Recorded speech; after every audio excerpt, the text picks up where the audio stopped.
The vibe that we've created in this room is astronomical. Hi guys, I recently bought what is my 100 book. And because we've all decided that 100 is somehow more special than 99 or 101, we're gonna have a special celebration book haul to celebrate the fact that I now own 100 books. So in this video, we're gonna do 3 things. I'm gonna very quickly talk about these 100 books. Then I'm gonna show you which book has the honor of being my 100th book. And then I'm gonna do a little birthday haul because my birthday was about a week ago now. So I got some books for my birthday, which means I now already own more than 100 books. And I'm gonna show them to you. I have more books in my parents' house, but they're all quite old and it's not nearly as many. I'm not gonna go over each book individually because I think that would be kind of boring. And also I've already talked about pretty much all of these books on my channel.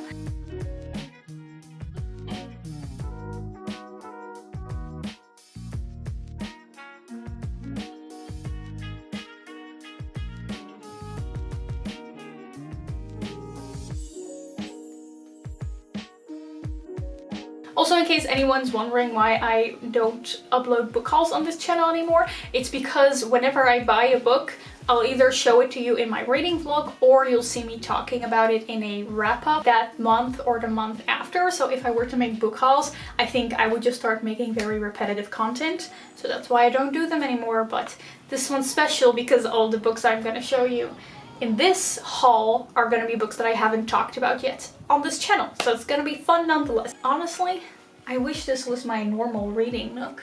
It's so vibey. I actually keep track of how many books I buy. I think I can look up how many I bought this year. Yeah, so far this year I've bought 17 books.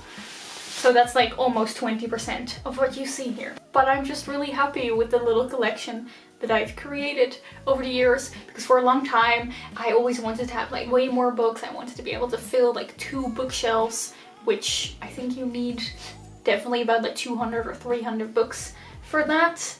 But I'm really happy with, you know, now that I'm surrounded by all these 100 books, it makes me feel so happy. Like they're so cozy, like it's my little family. That's weird. Characters from books are not real people, Leonie. Anyway, let's just move on to the second part of this video, which is what you've all probably clicked this video for, and that is, which is the book that is my 100th book. So immediately we are running into a problem because I am just realizing that I took all the books from my shelves and I just put them around me like this. So my 100th book is somewhere in these stacks. And I'm gonna have to try to get it out, so did not think that one through. It's in this stack. It's in here, so okay, I think that this is going well so far. Alright, so the 100th book that I bought this year was The Poppy War by Eyre, and I really actually like this because this is the first book for my book club that I have with Sabine. Like, we recently uploaded a live show where we discussed this book. There's also a non-spoiler part, but that means that my 100th book is also like the first book that I read for like the first book club that I have here on booktube. This is an adult fantasy book about a girl named Rin who really wants to go to this military school that's very prestigious, and she has to train really hard to get in there, but mostly this is a book about war, obviously, since it's called The Poppy War. This book really set out to show the realities of war, whereas, you know, in fantasy it's often kind of glorified, but this book really set out to show what war is really like. I'll talk about my opinions on this in my wrap-up. So this book was the 100th addition to my book collection, and I think it can be very proud of that. If it had feelings, I would pat it on the back right now. Well done, book. I really thought I would have more to say, but I don't. This is why I don't do book hauls. The more I'm getting into this video, the more I'm realizing that there's really nothing special about this book being the 100th book. Like, this book is just as special as every other book here on these stacks. Doesn't matter. Nothing matters. Why does it matter that you bought a book? What are you doing? Okay, so I think now we can just move on to the birthday book haul part of this video. I received 8 books from my very kind friends for my birthday. So I'm gonna talk about them and show them to you. So the first book that I got is from Michelle, and this is a book that I've already read, but I really wanted to own a copy of it because I listened to it on audiobook, so I'm really glad that Michelle got it for me.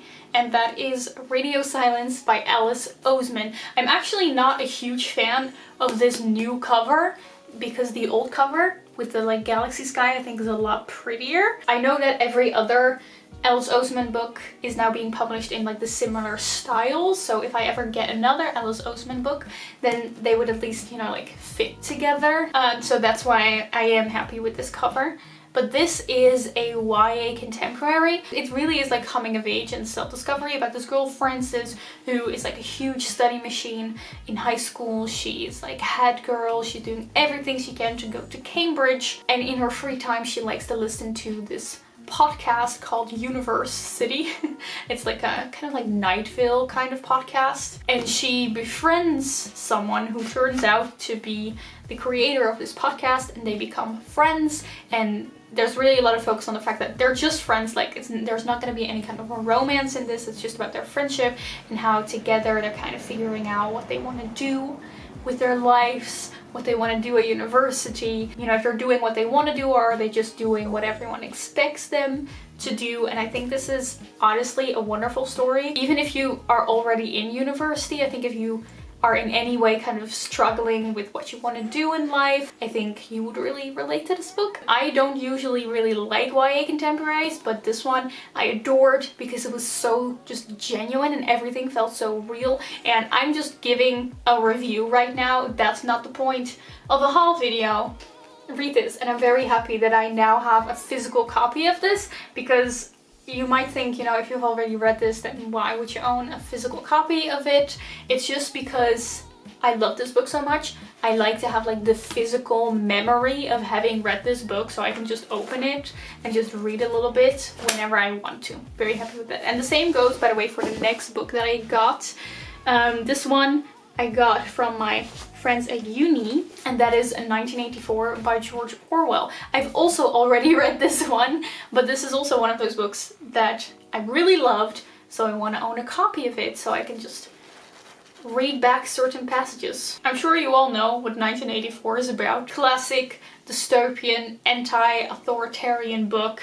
It's nice and floppy. We love it. And the other book that I got from them was one that I'm really excited about, and that is a Jane Eyre. Oh, sorry, pushed over the camera.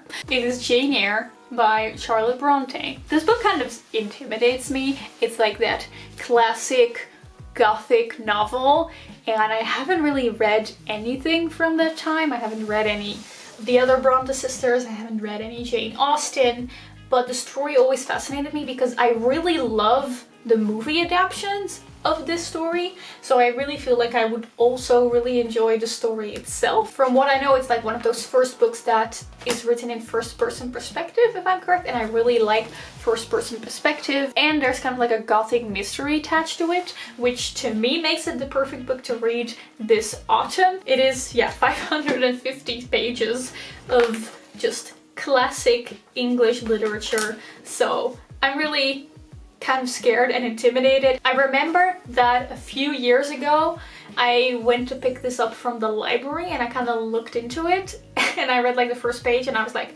oh no, I'm never gonna be able to get through this. But it's now like 4 years later and I now have the courage to just tackle it.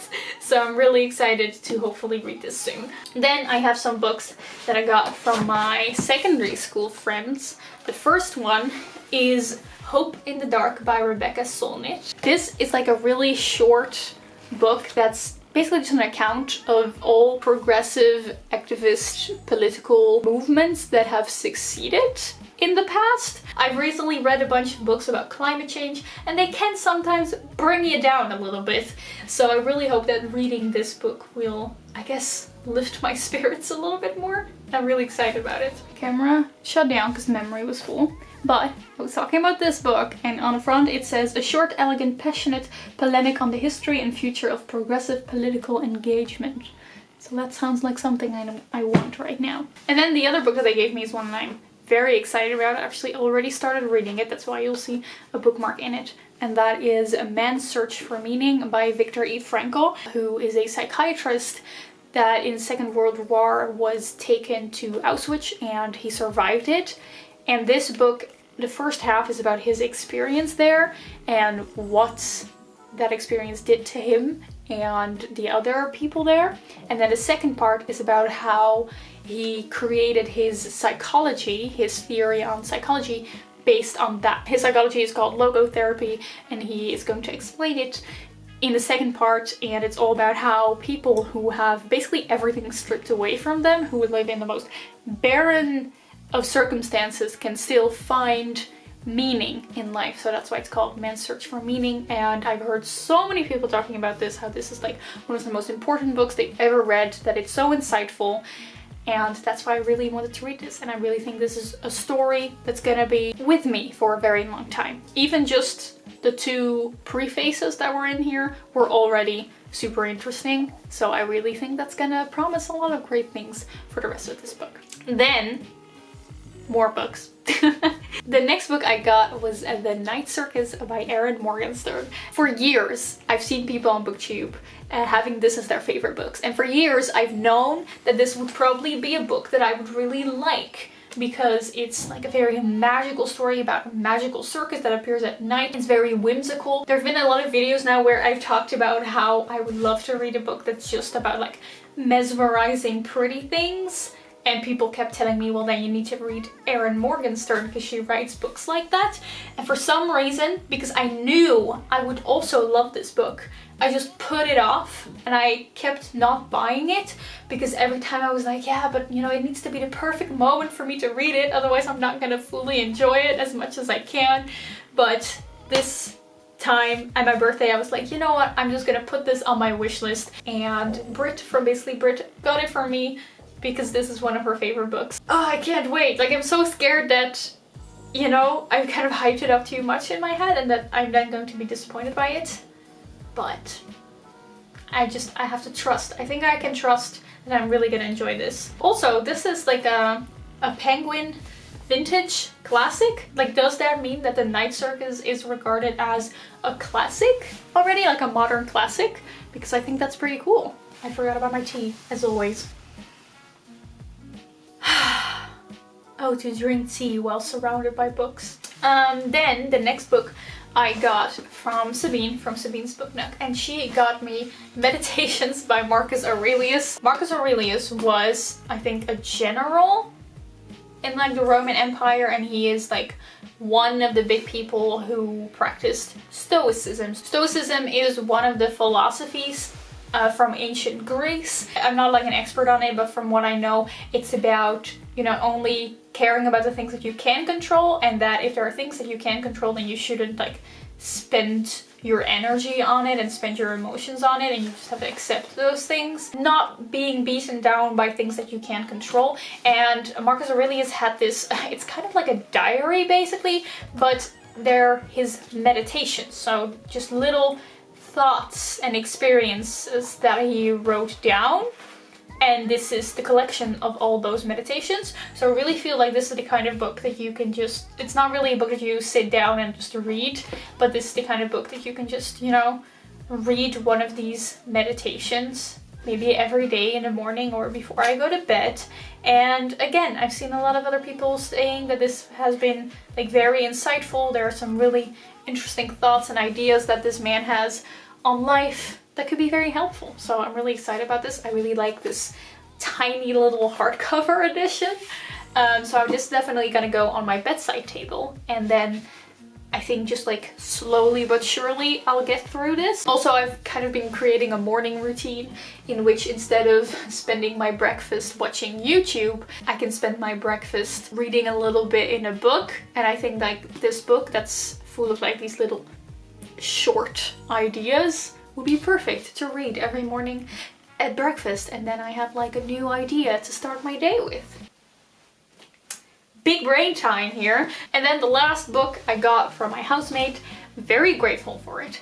It's this wonderful vintage edition of the collected works of Oscar Wilde. It's from the 60s, pretty cover, and then you take it out. It's like this leather bound edition of all of Oscar Wilde's work. I didn't know he wrote this many things.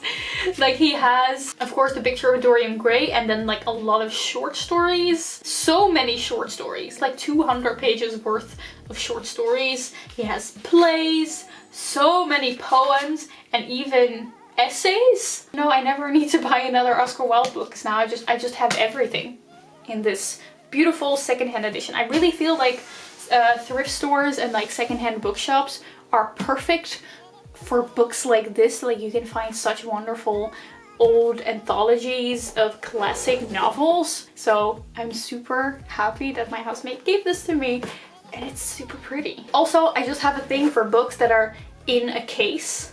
I don't know why, I think it's super cool, and they should do this with more modern books as well. It's just cool, it's like an extra, you know? It's just something extra. And those were all the books that I got for my birthday. So that means that I now own 109 books, which is cool, but I'm also gonna do an unhaul soon, so look out for that, where I'm gonna get rid of a bunch of books, so I'm probably gonna go below 100 again. Anyway, in the end, it really doesn't matter how many books you own, just that you're happy with the books that you do have. And now I am going to have to face the fact that I now have to put all these books back on my bookshelves. So I'm gonna do that. I really hope you enjoyed this video. If you did, give it a like and subscribe. You can follow me on my social media @thebookleo, and I will see you soon in another video. Goodbye!